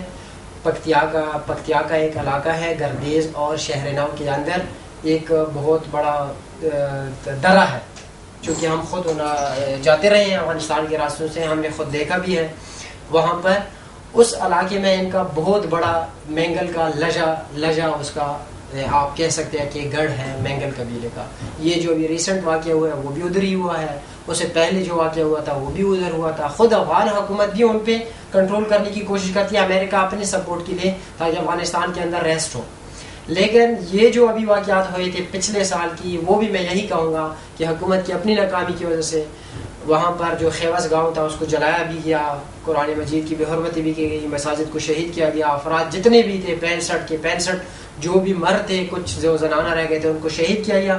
اس کے باوجود بھی ہمارے لوگوں نے، جو میں کہہ رہا ہوں نا کہ مشران جن کو اعتماد میں لیا گیا تھا نا، انہی مشران کو عوام غصہ تھے کہ نہیں کیوں ظلم کیا گیا، بغیر کسی اطلاع کے، بغیر کسی اس کے ظلم کیا گیا. لیکن اس کے باوجود ان مشران کی جس کا میں نے ذکر کیا بالکل ان پڑھ جاہل، انہوں نے پھر حکومت سے ساز باز کی، پھر بھی ہماری عوام بشعور عوام نے امن کی خاطر ان کی بات بھی مان لی کہ چلو امن قائم رہے. جو ہوا ہے مسلمان ہیں سارے، کیوں اسلام ایک مسلمان دوسرے کو قتل کرے. پھر اس کے باوجود ہمارے عوام نے بات مانی. اس کے بعد انہوں نے کہا کہ جو لاشیں پڑی ہیں وہ دے دے. ہمارے ہاں لاشوں کا بڑا کانسیپٹ ہے، لڑائی میں بھی اگر ہمارے لوگوں کے پاس بھی بچ جاتی ہے وہ دے دیتے ہیں. ایک قبائل کے رسم و رواج کے تحت بھی ایک اسلامی طریقہ کار بھی ہے. لیکن اس کے باوجود جب حکومت کی ہی کچھ لوگوں نے ان کو یہ بتایا کہ اب شیعہ جو ہے بڑے ڈاؤن اسٹریم پہ، ڈاؤن پوزیشن پہ لاشیں نہ دو، یہ حکومت کے اہلکار نے کیا، ان کو پھر سسپینڈ بھی کیا گیا، وہاں سے بھگایا گیا. ان لوگوں کی وجہ سے پھر میں وہی کہوں گا مشران نے تو معاہدہ کر لیا تھا، اس کے بعد پھر عوام نے مزید برداشت نہیں دکھائی. پھر ہوا ایک ایسا مارکہ ہوا جہاں سے وہ لوگ بے دخل ہو گئے اپنی ہی کرتوتوں کی وجہ سے. آج وہی جتنی بھی پٹی کے لوگ ہیں، مینگل کے لوگ، جو کہ اس وقت بھی قابض تھے، جو پہاڑیاں تھی شلوزان کی پہاڑیاں پہ بہت بڑے گھنے جنگل. میں افغانستان کی اس میں ضروری سمجھتا ہوں، میں خود آ رہا تھا افغانستان میں، کابل سے میں آ رہا تھا گردیز، وہاں کا پکتیا کا جو صدر مقام ہے، وہاں سے میں خود ایک تو ہمارے قافلے جاتے تھے، لیکن میں خود ویسے جنرل عام سواری میں جاتا تھا. تو میں کابل کے اڈے سے بیٹھ گیا گردیز کی گاڑی میں. تو اس میں سارے چونکہ ہماری زبان تقریباً پھر ملتی جلتی ہے تو ہم بھی بیٹھ گئے تو اپنے حساب سے. تو وہاں پر جو لوگ تھے انہوں نے قرم ایجنسی کا مسئلے کو ڈسکس کیا کہ کیا مسئلہ ہے. اس میں ہی ایک جو جاجی ہے کہتے ہیں کہ توری اور جو جاجی ہے یہ بھائی ہے، معاہدے ہیں اپنے درمیان. چونکہ ہمارے لوگوں نے ان کو سپورٹ کیا ہے اکنامکلی، ان کے ابھی بھی ہسپتالوں میں ادھر آتے ہیں. افغانستان کے مریض ہسپتال میں آج بھی پریشان میں آتے ہیں، آج کے دن بھی کہ پریشان کے ہسپتال میں آج بھی اگر آپ فون کریں تو آئے ہوں گے. مطلب میں آج کی بات کر رہا ہوں. تو ان کو وہ سپورٹ ہے، وہ لوگ نہیں چاہتے کہ مطلب بیچ میں پریشان اور ان کی، چونکہ حالات ایسے ہیں دونوں علاقوں کے، ایک دوسرے پہ کرنا پڑتا ہے. لیکن یہ جو قبیلہ ہے جس کی میں ذکر کر رہا ہوں، وہ جو بوڑھے شخص کی میں بات کر رہا ہوں، یہاں پر گھنے جنگلات ہیں. منڈیر پورا علاقہ اس کو منڈیر کہتے ہیں. یہ جو شلوزان کی پہاڑیاں ہیں، زیڈان کی پہاڑیاں ہیں، یہ بہت گھنے جنگلات ہیں. پھر ساتھ ہی جو ملا ہوا علاقہ ہے افغانستان کا، وہ جو بوڑھا شخص تھا وہ یہ کہہ رہا تھا کہ ایک اندازے کے مطابق رشیا نے جب دخل اندازی کی جرمنی کے اس ورلڈ وارز کے دوران بھی اس علاقے کی، ان جنگلات کا اتنا بڑا تخمینہ لگایا گیا ہے. تو یہ منگل جو ہے ان علاقوں پہ قابض ہو گئے تھے، یہ جنگلات کی کٹائی بھی کر رہے تھے، اپنے حساب سے بڑے امیر تب مطلب بنے ہوئے تھے. تو اسی پہ آج تک جو اسلحہ استعمال کرتے ہیں، میزائل پھینکتے یا جو بھی کرتے ہیں، اسی سے کرتے تھے. تو آج ان کو جو تکلیف ہوئی ہے تو وہ وہی پوری پٹی ادھر جا کے آباد ہوئی ہے. اسی بات کو ذہن میں رکھتے ہوئے ابھی آپ نے ایک اصطلاح استعمال کی، اہل سنت قبائل، جبکہ آپ کی بات سے ظاہر یہ ہوتا ہے کہ سنی قبائل کا مسئلہ نہیں ہے. شیعہ و سنی آپس میں وہاں بھائی بلکہ طالبان اور ان کے ہم فکر افراد سنی قبائل کا لبادہ اوڑے ہوئے ہیں، جیسا کہ یہاں کا لدم گروہ اہل سنت کا لبادہ اوڑے ہوئے ہیں، جس کی تصدیق بھی کافی سنی جیت علماء ٹی وی چینلز پہ آ کر چکے ہیں اور یہ کہہ چکے ہیں کہ ان کا ان گروہوں سے کوئی تعلق نہیں ہے. لہذا اس کی وضاحت فرما دیں. میں وضاحت سب سے پہلا پوائنٹ اس میں تو وہ جو ایک انجمن کا سیکٹری مقرر کرنا، جو کہ ایک کالعدم تنظیم سے ایک اہم رکن ہے، آج بھی اسی کالعدم تنظیم میں اس کا تعلق ہے. ڈون ڈسٹرکٹس میں آج کل اس کی بڑی ایکٹیویٹیز ہیں. ہیلی کاپٹر کے ذریعے زخمی حالت میں لڑائی کے دوران اس کو لایا گیا, سی ایم ایچ کوہاٹ میں اس کا علاج کیا گیا. نمبر 1 پوائنٹ تو ایک لدم تنظیم. دوسری بات, آج بھی اگر آپ اس کو اہل سنت اور اہل تشیع ایک فرقہ وارانہ فسادات جو کہ ایک بہت غلط کانسیپٹ ہے جو کہ انکارپوریٹ کیا گیا ہے میڈیا کے ذریعے کہ ایک خاص پتہ نہیں پالیسی کے تحت کہ ہاں اس علاقے میں اسی چیز کو آپ ہوا دیں تاکہ پیچھے جو بیک گراؤنڈ ہے وہ پھر نظر ہی نہ آئے. تو اس کی جو تفصیلات میں آج بھی آپ کو یہاں پر میں خود اسی لوگوں کے ساتھ میں نے سفر کیا. میں شیعہ تھا, وہاں پر گردیز کے اندر اہل تشیع کی آبادی ہے, افغانستان کی گردیز کے اندر سید ہیں.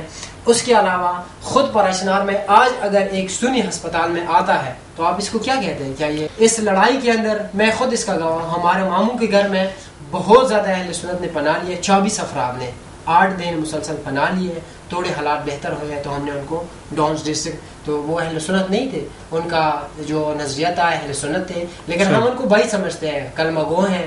ہمارا ایسا کوئی تعلق, ہر کسی کا اپنا ہے یہ مائنڈ سیٹ کی اور ایجوکیشن کی اور اس کی بات ہے. آج بھی کسی بھی جگہ پہ دوسری ایجنسیوں میں غیر ایجنسی کا فرد جاتا نہیں ہے, جاب نہیں کرتے. صحیح ہے. قرم ایجنسی میں فرقہ وارانہ فسادات کی ایک لہر بھی دکھائی دی گئی ہے, لیکن آج بھی قرم ایجنسی میں اہل سنت کی جو قرم ایجنسی ہے وہ وہاں پر جاب بھی کرتے ہیں, ان کو سپورٹ بھی ہے. میرے خود دوست جب وزٹ پہ جاتے ہیں ہم ان کو اپنے گھر میں لاتے ہیں. آج بھی آپ قرم ایجنسی اپر قرم میں آپ انٹر ہو جائیں تو آپ کو پھر وہی حالات ہے, پرامن ہے, کوئی مسئلہ نہیں. یعنی الحمدللہ ہمارے پارا چنار میں اہل سنت برادران کا آ کر کام کرنا اس بات کی دلیل ہے کہ یہ فرقہ وارانہ مسئلہ نہیں ہے.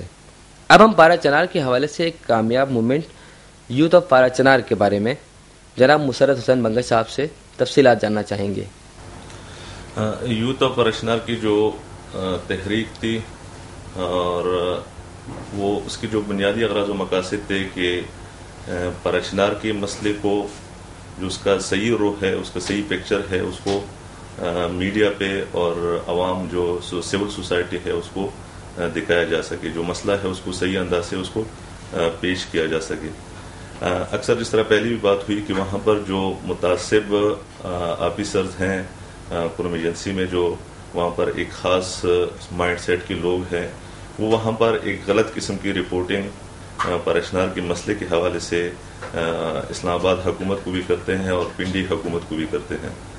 اور اسی غلط رپورٹنگ کی وجہ سے پارا چنار کے مسئلے کو عوام کی نظروں میں ایک فرقہ وارانہ مسئلہ بنایا گیا.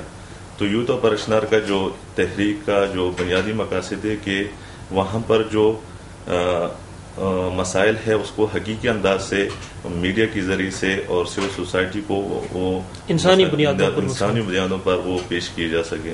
کیونکہ وہاں پر اگر شیعہ بھی مر رہے ہیں تو وہ بھی انسان ہے, اگر سنی بھی مر رہے ہیں تو وہ بھی انسان ہے, وہاں پر عیسائی بھی مر رہے ہیں تو وہ بھی انسان ہے. تو اسی نقطے کو مد نظر رکھتے ہوئے کہ انسانی بنیادوں پر وہاں اس مسئلے کو اجاگر کیا جائے اور اس مسئلے کو میڈیا کے ذریعے سوسائٹی کو پہنچایا جا سکے.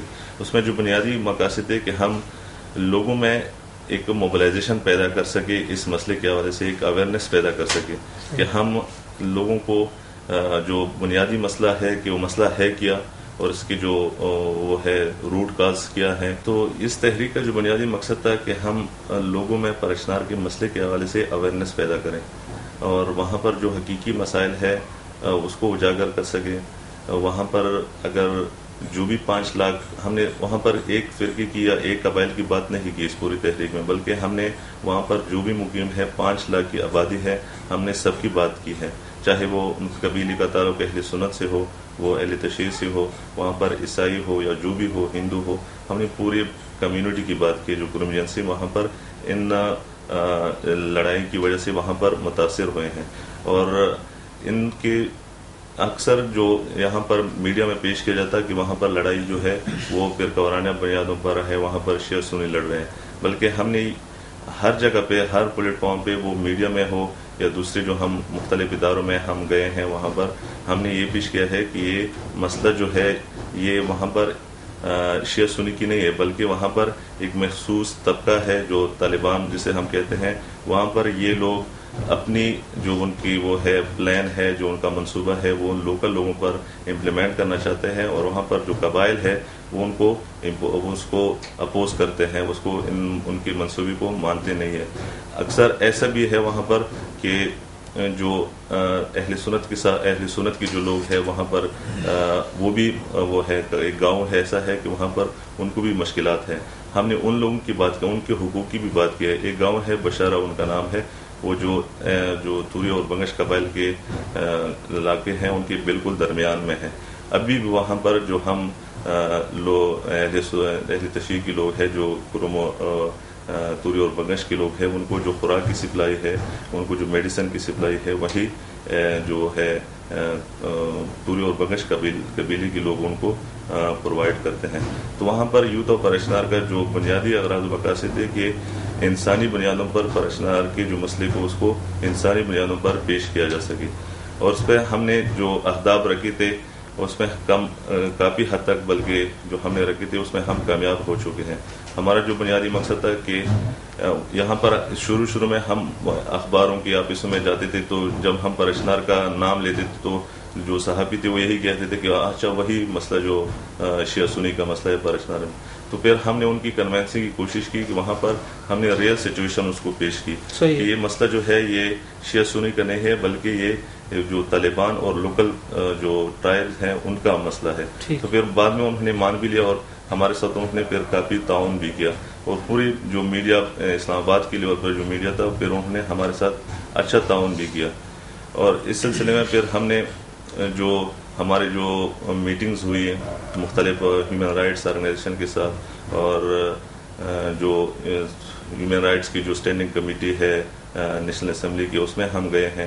وہاں پر ہم نے پرشنار کے مسئلے پر بریفنگ دی ہے، اور انہوں نے پھر سفارشات بھی پیش کیے ہیں، اور جو انہوں نے آرمی کو سفارش پیش کی ہے، جو گورنمنٹ کو سفارشات پیش کی۔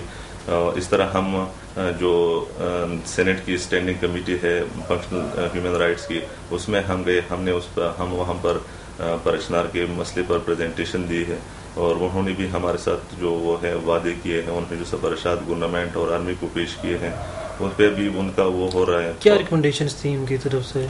جو بنیادی طور مشترکہ جو ریکمنڈیشن دونوں کی طرف سے تھی کہ وہاں پر جو طالبان ہیں ان کے خلاف آپریشن کیا جائے، ایک مؤثر ان کے خلاف کارروائی کی جائے، اور دوسری جو ان کی ریکمنڈیشن تھی کہ اس علاقے کو آفت زدہ علاقہ قرار دے، وہ خصوصی اکنامیکل پیکج کا اعلان کیا جائے، اور تیسرا جو ان کا یہ تھا کہ وہاں پر جو وہ ہے انفراسٹرکچر تباہ ہو چکا ہے، ایجوکیشنل نظام تباہ ہو چکا ہے، یا ہیلتھ کی جو فیسلٹی ہے وہ تباہ ہو چکی ہے، تو اس کو اپ گریڈیشن کے لیے انہوں نے سفارشات پیش کی کہ اس کی حکومت فوری طور پر اس کے لیے کچھ وہ ہے فائنانس وہ ریلیز کر لیں۔ اس طرح اسٹوڈنٹس کے حوالے سے کہ اسٹوڈنٹس جو ہے ان کو پری ایجوکیشن دی جائے، اور ہیلتھ جو وہاں کے لوگ ہیں ان کو پری ہیلتھ فیسلٹی دی جائے، اور دوسرے جو ہوتے کہ وہاں پر ان لوگوں کے لیے جو ایئر سروس ہے PIA سروس وہ مہیا کیا جائے۔ تو یہ ریکمنڈیشن انہوں نے آرمی کو بھی دی تھی، اور جو فیڈرل گورنمنٹ ہے وہ ریکمنڈیشن تو ان ریکمنڈیشنز پہ عمل درآمد ہوا؟ کچھ پر تو محدود لیول پر ہوا، فرض کریں انہوں نے آپریشن کا یہ کہا تھا کہ ہم آپریشن وہ کر رہے ہیں، انہوں نے آپریشن کی ریکمنڈیشن دی تھی کہ ہم آپریشن کریں گے، لیکن ان آپریشن کا انہوں نے اس طریقے سے آپریشن نہیں کیا، بلکہ ان کا آج کل آپریشن انہوں نے ختم ہونے کا اعلان کیا ہے کہ آپریشن ہم نے مکمل کیا ہے، لیکن اس کا وہ رزلٹ سامنے نہیں آیا جو اس رزلٹ کا جو سامنے آنا چاہیے تھا۔ تو یہ جو کچھ پر انہوں نے مطلب ایک کارروائی تو کی ہے، لیکن بعض ایسے ہے جس کا ہم ابھی تک وہ فالو اپ کر رہے ہیں کہ اس کو ہم مزید اس کو دیکھ رہے ہیں۔ اگر انہوں نے ان چیزوں کو جو ریکمنڈیشن پیش کی اس پہ وہ کوئی خاص عمل درآمد نہیں ہوا تو ہم پھر وہی جو ہے اپنا جو احتجاج ہے وہ مختلف طریقوں سے اس کو جاری رکھیں گے۔ حالیہ آپریشن کے بارے میں آپ کیا کہیں گے؟ کیونکہ نہ راستے کھلے، نہ لوگوں کے مسائل حل ہوئے، اور آخر میں اعلان کر دیا گیا کہ آپریشن جو ہے وہ کامیاب ہو گیا۔ دیکھیں میرے خیال میں ہمیں سمجھنا ہوگا ان کے جو ماضی میں جو ان کا رویہ رہا ہے، حالانکہ انہوں نے جو وعدہ کیا تھا وہ یہی تھا کہ عید سے پہلے ہم آپ کو روڈ کھول کے دے. جس وقت ہم نے اپنا احتجاجی کیمپ ملتوی کر دیا، یعنی وہ ابھی اس کو وائنڈ اپ کر کے، ہم نے وہ احتجاج ختم نہیں کیا. یوتھ آف پاڑا چنار کا احتجاج ختم نہیں، بلکہ وہ پہلا فیز جو تھا وہ ان کی ریکویسٹ پہ گورنمنٹ کے کہ ہم کر رہے ہیں، ہم اس پہ وہ کر رہے ہیں. یہ بات انہوں نے اسٹینڈنگ کمیٹی جو اس کی ہے سینٹ اسٹینڈنگ کمیٹی کے اندر بھی انہوں نے، سیکرٹری سیفران جو تھا اس نے یہی اسٹیٹمنٹ دی ہے کہ ان قریب یہ روڈ کھول دیا جائے گا. اور جس دن ہم اس کو وائنڈ اپ کر رہے تھے تو اس دن بھی منسٹر سیفران جو آئے تھے انہوں نے یہی کہا کہ ہمیں صرف 20-25 دن دے دے. وہ 20-25 دن ختم ہو گئے، آج تک وہ روڈ نہیں کھول سکا ہے. لیکن جو آپ کا سوال ہے اس کو جب ہم دیکھتے ہیں تو یہ نہیں چاہتے ہیں. دیکھیں افغانستان کا جو اثر ہے کرم ایجنسی پہ یا دوسرے فاٹا کے تمام ایجنسیوں پہ، یہاں پہ یہ کہنا ضروری ہے کہ فاٹا جو یہ بیلٹ ہے جس کو کبھی انہوں نے ہر دور میں کوشش کی ہے کہ انکم سورس کے طور پر استعمال کریں. مشرف نے اس کو ایک ڈال بنایا اور وہ فنڈنگ لی اور وہ اپنے کو اور اپنے گورنمنٹ کو اور اپنے جو بھی تھا ایک کمانے کا ذریعہ بنایا. نارتھ اور ساؤتھ میں، نارتھ میں آپریشن کرتے ہیں تو یہ ساؤتھ میں دھکیل دیتے ہیں، ساؤتھ میں کرتے ہیں تو اس سے پہلے ان کو کہہ دیا جاتا ہے کہ تم اس طرف چلے جاؤ. افغانستان سے وہ نیٹو والے فورسز، ایک عجیب گمبھیر سا مسئلہ ہے، افغانستان سے نیٹو والے فورسز جب وہ کوئی آپریشن کرتے ہیں تو پاکستان کے جو فورسز ہیں ان کو کہتے ہیں کہ تھوڑا سا پیچھے ہٹے تاکہ یہ درمیان میں جو یہ فساد پھیلا ہوا ہے ان کو جگہ ملے. اسی طرح یہ جب ہمارے آرمی، پاکستانی آرمی نے جب آپریشن کرنا چاہا تو حیرانگی، یہ تو میڈیا پہ بھی آیا ہے، سب نے سنا ہے کہ نیٹو کے فورسز جو تھے وزیرستان کے اندر، جب آرمی یہ بالکل طالبان کو اینڈ پہ پہنچا دیے انہوں نے، تو وہ 2.5 کلومیٹر پیچھے ہٹ گئے. اب ان بدبختوں کو جگہ ملی، اب یہ بارڈر تو نہیں کراس کر سکتے تھے. بہرحال ان کا آپس میں بات ایک ہی ہے.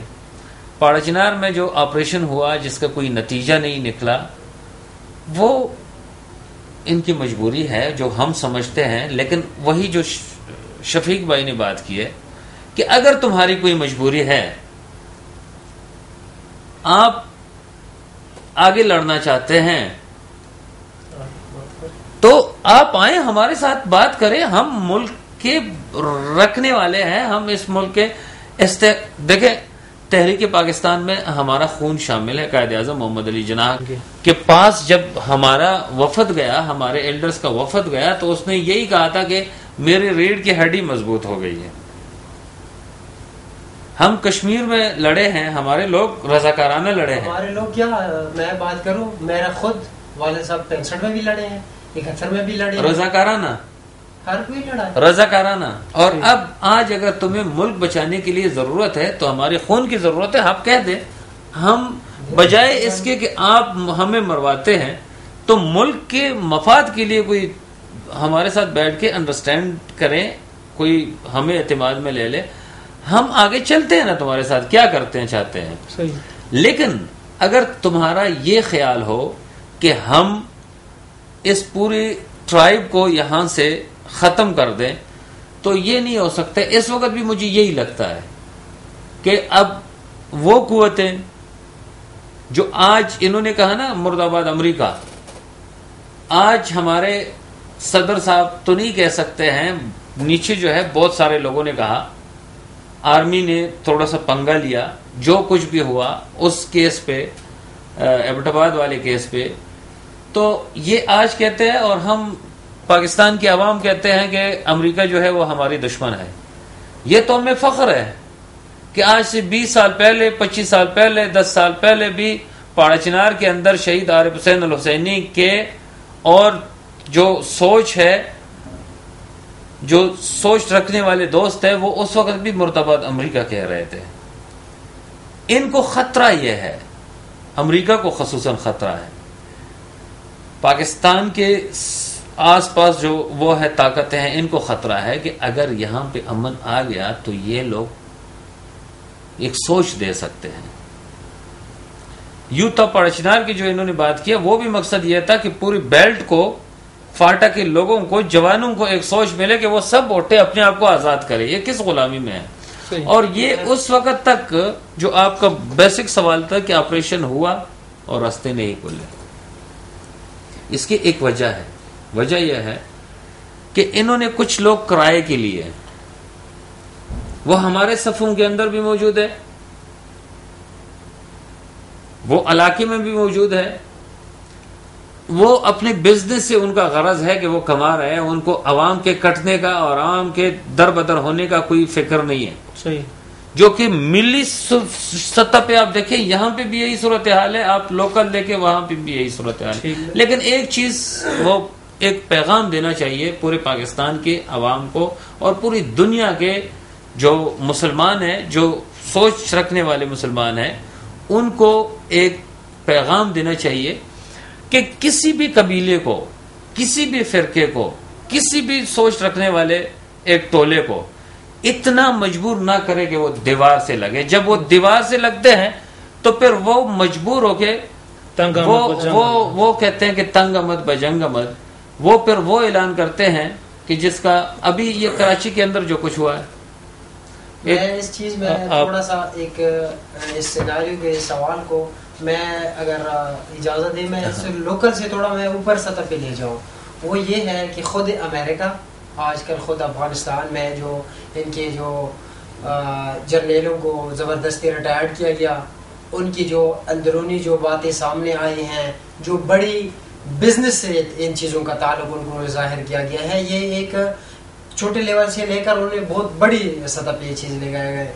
تاجکستان کی، ترکمنستان کی جو گیس پائپ لائن سے ان چیزوں کو متصل کیا گیا ہے، یا پھر علاقے میں خود چین کی جو اپرائزنگ ہے اس سے متصل ہے، خود ایران کی جو پاور ہے، خود اپنے مملکت خدا داد پاکستان کی جو ہماری پاور ہے، ایٹامک پاور الحمدللہ، اس کی جو پاور ہے، یہ گیم اس چیز سے بھی تھوڑی اوپر کی طرف چلی گئی ہے.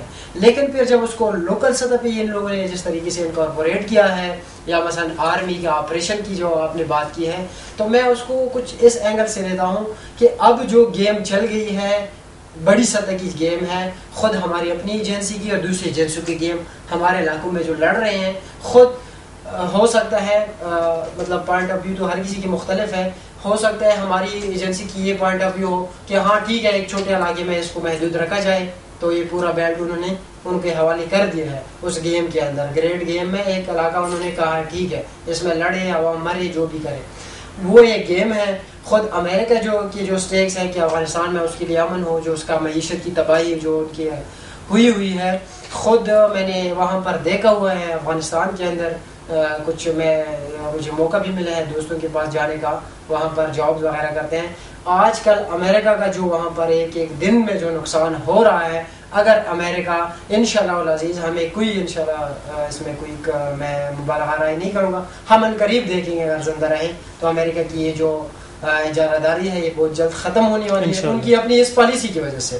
جس طرح شبیر بھائی نے کہا کہ ہر ایک کو یہ پیغام دے، میں مسلمانوں کی بات تو الگ ہے، میں ان لوگوں کو جو وہ تو زیادہ علاقوں میں مسلمان بھی نہیں ہیں جو جن کو مقبوض بنایا گیا ہے. خود میں کہتا ہوں کہ اسرائیل کو مقبوض بنایا گیا ہے، اسرائیل کے اس فرد کو، اس یہودی کو جو کہ ایک پرامن زندگی گزارنا چاہتا ہے، اس کو دشمن بنایا گیا ہے. اس کو میں کہتا ہوں کہ یہ امریکہ اور اس صہیونیزم کی وہ جو پالیسی ہے جو کہ پوری دنیا میں انہوں نے پھیلائی گئی ہے، خصوصاً میڈیا کی طرف. خود ہماری میڈیا آپ کو کہیں پہ بھی آپ کو ایک اچھی بات کوئی بھی وہ کہیں بھی آگے نہیں پھیلائیں گے، بری بات کو کوئی ہائپوکریٹ مطلب جتنی بھی منافقت ہے وہ عوام کی ذہن میں ڈالیں گے. لیکن آپ کو اچھی بات اگر کوئی کریں گے بھی اس میں ہزاروں سوال آپ کو اٹھائے جائیں گے، اس میں پھر عوام کو عجیب و غریب مبہم کیا جائے گا. میں یہ کہتا ہوں کہ یہ جو صورتحال ہے یہ ایک بہت خاص نقطۂ نظر ہے پوری دنیا کا، جو کہ امریکہ اس کو لیڈ کر رہا ہے.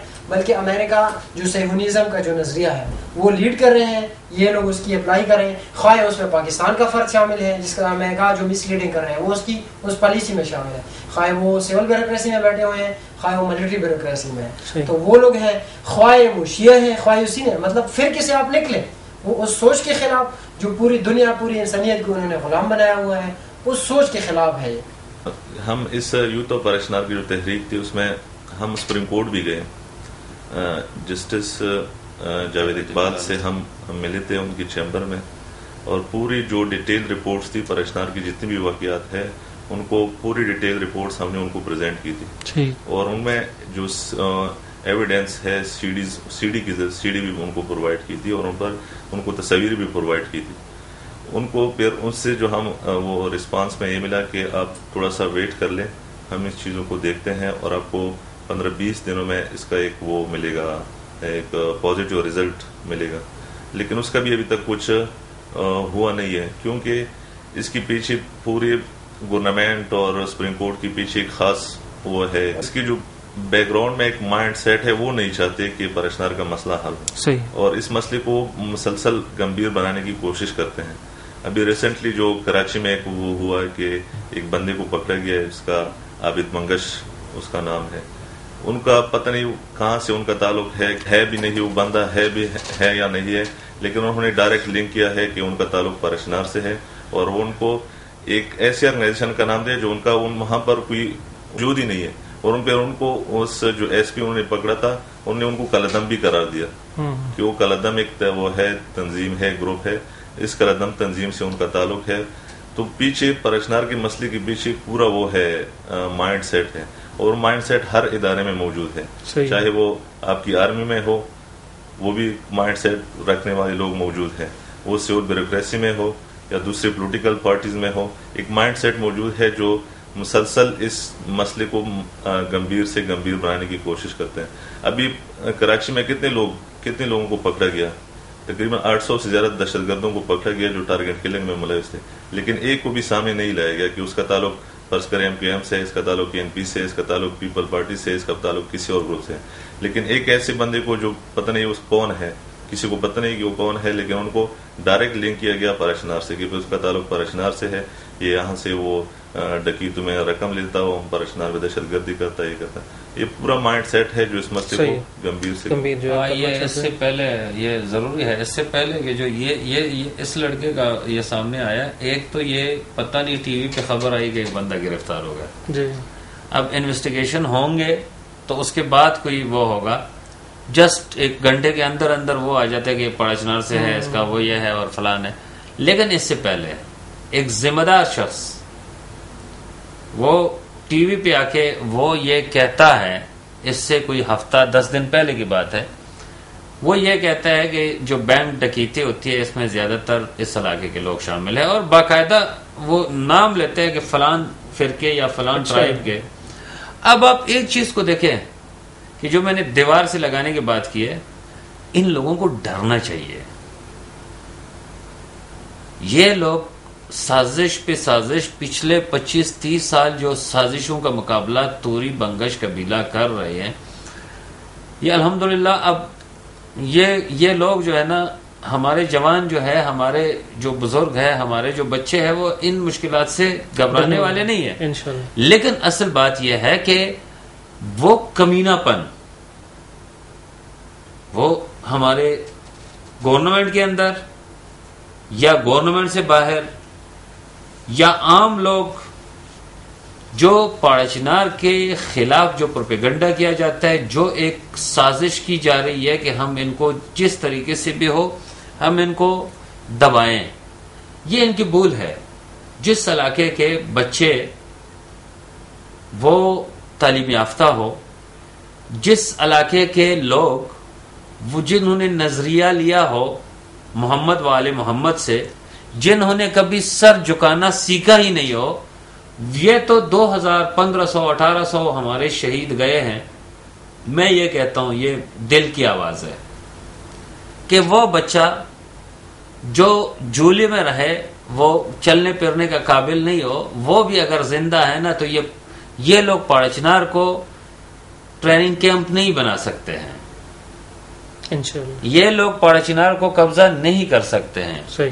یہ جو سازش ہو رہی ہے اس سازش سے سب کو مطلب دستبردار ہونا چاہیے، جو چاہے ایجنسیاں ہیں چاہے باہر. بالکل اس صحیح ہے. میں ایک چیز میں ایک تو چھوٹا سا یہ اضافہ کروں کہ ہمارے جو لوگ ہیں ان کی خواہی کسی بھی سطح پہ ہو، اولاً دین اسلام کے بارے میں، پھر اس کے بعد مملکت خداداد پاکستان کے بارے میں، پھر اس کے بعد آپ نیچے تک اس کو لے جائیں اپنی سرزمین پارا چنار کے بارے میں. یہی ایک نظریہ ہے کہ مطلب وطن قائم رہے، زندگی تو آنی جانی ہے.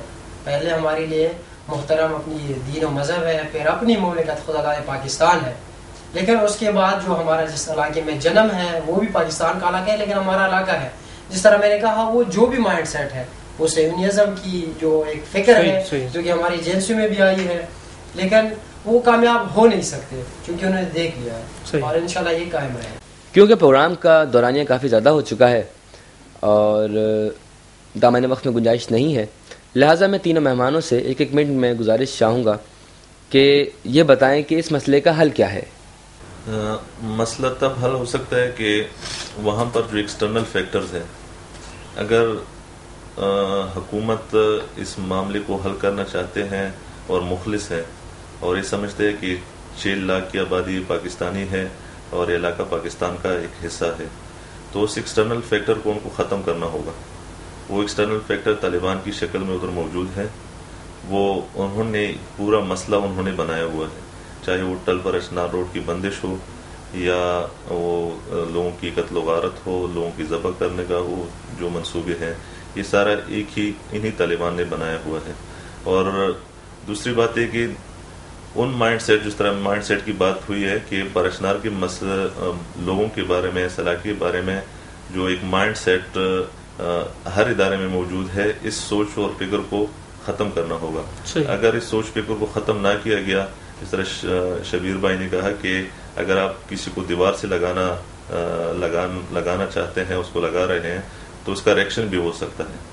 ایسا نہ ہو کہ پھر یہی عوام انہی لوگوں کے خلاف اٹھ کھڑے ہوں اور انہی لوگوں کے گریبانوں میں ان کو گریبانوں سے پکڑ لیں، اور یہی کہ پھر ان کا کوئی وہ نہ ہو ان علاقے پہ، پھر حکومت کا بھی ایسا نہ ہو کہ حکومت کا بھی کنٹرول اس علاقے سے ختم ہو جائے. تو اس مائنڈ سیٹ کو حکومت کی جو اداروں میں ہے اس کو ختم کرنا ہوگا. اگر اس کو ختم نہ کیا گیا تو یہ میرے خیال سے مسئلے مزید اور بھی بن سکتے ہیں، اس کو حل کم نہیں کیا جا سکتا. میرے خیال میں یہ ہے کہ خود اپنی حکومت کو، ہماری سول کو بھی اور ملٹری کو بھی، جو امریکن یا جو باقی دنیا کی جو وہاں پر بیٹھی ہوئی ہے، ان کے ساتھ جو ان کی ایک پہلی پالیسی کو کلیئر کرنا پڑے گا کہ کرنا کیا ہے اس علاقے میں یا پورے علاقے میں، کرنا کیا ہے. ہمارے خود لوگوں کو اپنی ملک بچانے کے لیے اور پھر خصوصاً اس خطے کو بچانے کے لیے، ساتھ میں دوسرا پٹی بھی ملا رہا ہوں، فاٹا کی ساری ایجنسیاں، خواہ وزیرستان ہے جو بھی ہے، ان کو بچانے کے لیے پہلے ان کو اپنا ویژن کلیئر کرنا پڑے گا کہ کرنا کیا ہے. ان لوگوں کو بچانا بھی ہے، ان کے ساتھ دو ٹوک الفاظ میں پریشر میں نہیں آنا ہے جو کہ ہم مالی امداد کے لیے ہم نے پورے ملک کو اگنور کرنا ہے، اس کو ہم نے چھوڑنا ہوگا. ایک سالڈ اس کے ساتھ پالیسی کے تحت ہم نے آنا ہوگا کہ ہاں ہمارا یہ ملک ہے، ہم اس کو بچائیں گے. جس طرح وہ اپنے علاقوں کی بات کرتے ہیں ہم اس طرح بات کریں، اور کوئی بعید نہیں ہے کہ یہی علاقے جو ہیں، یہ جو علاقے ہیں پہلے بھی پاکستان کے جتنی بھی جنگوں میں پاکستان کو بچانے میں ان کا اہم کردار ہے. اور انشاءاللہ عزیز مملکت خداداد پاکستان کی جغرافیائی 1 انچ پر کوئی بھی، امریکہ نہیں، کوئی بھی طاقت اگر ان کو حکومت پاکستان وہ اپنے اعتماد میں لیں، چاہے جو بھی قبائل ہے، تو ایسی کوئی بات نہیں ہوگی. لیکن یہ ہے کہ حکومت اپنی کلیئرٹی کرے، منافقت سے نکلے، ان عوام وہ جو ذمہ داران ہیں ان کو صحیح رپورٹنگ والوں کو بھیجے جو کلیئر صورتحال بتائے. وہ یہ نہ ہو کہ خود امریکہ کی بھی وہ ایجنٹ ہو، خود موساد کی بھی ایجنٹ ہو، را کی بھی ایجنٹ ہو کام کرے، خود حکومت میں بھی بیٹھے. ایسے تو نہیں ہو سکتا. میرے خیال میں مختصراً یہی ہے کہ یہ لوکل سطح کی بات نہیں ہے کہ ہمارے مشران اپنے مسرت بھائی نے جس طرح کہا کہ یا تو ہمیں ایک وہ دے دیں کہ وہاں کے لوکل ٹرائب جو ہے وہ آزادانہ طور پر بیٹھیں، تو یہ صبح اگر بیٹھتے تو شام تک یہ مسئلہ حل ہو جائے. یہ ہم بالکل یعنی یہ دل سے کہہ رہے ہیں کہ یہ حل ہو جائے گا. جو مختلف قبائل کے لوگ ہیں وہ اتنے تنگ ہیں. لیکن جو مجھے اندازہ ہے جو وہاں کے مقامی آباد کار ہیں، اگر ان قبائل کو خود اس مسئلے کا حل کرنے کا مینڈیٹ دیا جائے اور وہ جو طالبان کا وہ پریشر جو ہے ایکسٹرنل فیکٹر جو ہے اس کو ہٹا کے اس کو بگا دیں، اس کے بعد ایک دن میں یہ سارا کچھ مسئلہ حل ہو جائے گا. نہ صرف پڑا چنار کا بلکہ میں کہتا ہوں وزیرستان سے لے کے باجوڑ تک یہ پورا ایریا جو ہے نا وہ کلیئر ہو جائے گا. لیکن پڑا چنار کا مسئلہ یہ ہے کہ طالبان کو آپ نکالیں، لوکل لوگ آپس میں بائی بائی ہے. ایک دوسری بات وہ یہ ہے کہ ہم جب تک ایسٹیبلشمنٹ کی کھول کر کیوں نہیں بتاتے ہیں لوگ، جب تک ان کا یہی وہ ہے کہ یہاں پہ وہ رہے، ٹھیک ہے، یہاں پہ یہ لوگ ادھر ہی وہ ہو مطلب مصروف ہو، تو ہماری گزارش یہ ہے کہ پاکستان کو ڈی سٹیبلائز کر رہا ہے ہماری اپنی پالیسیاں، اس پالیسی کو چینج کرے، اس پالیسی کو چینج کرنے کی ضرورت ہے. امریکہ ہمارے دوست آج بھی نہیں ہے، کل بھی نہیں ہے. جس وقت ہم انڈیا کے ساتھ لڑ رہے تھے وہ بھی ہم نے دیکھ لیا ہے کہ بیڑا کتنے دنوں میں پہنچ گیا. تو ہمیں اسٹیبلشمنٹ نے اور ہمارے جو مختلف ادارے ہیں ان کو بیٹھ کے طے کرنا پڑے گا کہ امریکہ سے ہم بیزاری کا اعلان کریں یا نہ کریں. لیکن فاٹا کے اندر ان سے دو ٹوک الفاظ میں یہ کہہ دیں کہ فاٹا کے اندر ہم امن چاہتے ہیں، یہاں کچھ بھی نہیں ہے. آرمی سنجیدگی سے اگر ایک دفعہ ان کو مینڈیٹ دیا جائے کہ وہ ان کو بگانے کی صحیح آپریشن کرے تو یہ خالی کرا سکتے ہیں، اور لوکل لوگوں کو مینڈیٹ دیں کہ بیٹھ جائیں اپنے مسائل حل. ناظرین اکرام، جیسا کہ آپ نے دیکھا کہ ہم نے پارا چنار کے مسئلے کو بہت باریک بینی اور تفصیل کے ساتھ جائزہ لیا، جس میں 2-3 باتیں کھل کر سامنے آئیں، جن میں سے ایک یہ کہ وہاں فرقہ وارانہ فساد ہرگز نہیں ہے. شیعہ سنی ہمیشہ کی طرح بھائی بھائی کی طرح رہ رہے ہیں. دوسری اہم بات یہ سامنے آئی کہ پارا چنار کو انٹرنیشنل سیاست کے تحت ناامن کیا جا رہا ہے اور ایک اکھاڑے میں تبدیل کرنے کی پوری کوشش کی جا رہی ہے. کیونکہ جب ہم رائے حل کی بات کرتے ہیں تو صرف ایک بات سامنے آتی ہے، وہ یہ کہ بیرونی مداخلت کا خاتمہ کیا جائے اور غیر مقامی طالبان کو نکال کر باہر کیا جائے تاکہ مقامی قبائل آپس میں مل بیٹھ کر خود فیصلہ کر سکیں. اس امید کے ساتھ کہ پارا چنار کا مسئلہ بہت جلد حل ہو جائے گا، ہمیں اپنی مفید آراء سے ضرور آگاہ کیجیے گا.